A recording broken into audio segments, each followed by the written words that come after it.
Meža malā sēdēja apaļš pupēdis, rīta rasa mazgājies, labi paēdis.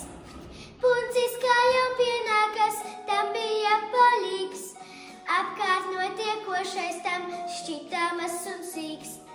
Ak, pupēdi, kas tev vadarā, nerādi nevienam to, tur tev nav nekā.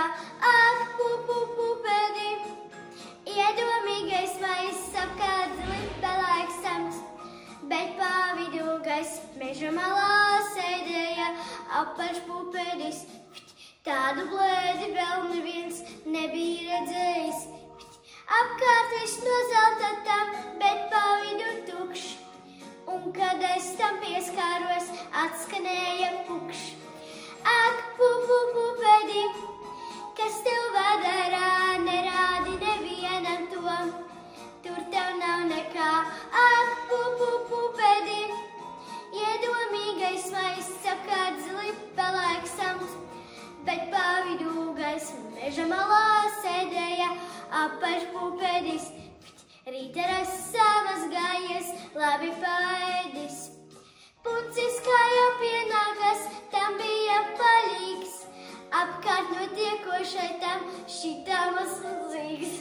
Ak, pupēdi, kas tev vadarā, nerādi nevienam to, tur tev nav nekā. Ak, pupēdi, iedomīgais maiss apkārt zili pelēks tams, bet pa vidu gaiss.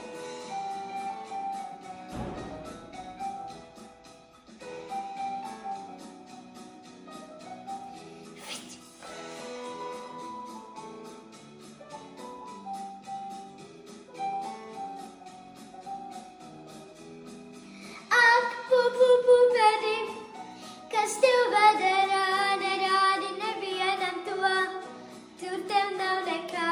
Ak, pupēdi, iedomīgais maiss apkārt zili pelēks tams, bet pa vidu gaiss. Nu šim stāstam beigas ir, pupēžu vairs nav, tikai citus mežā redz piepūtušos jau.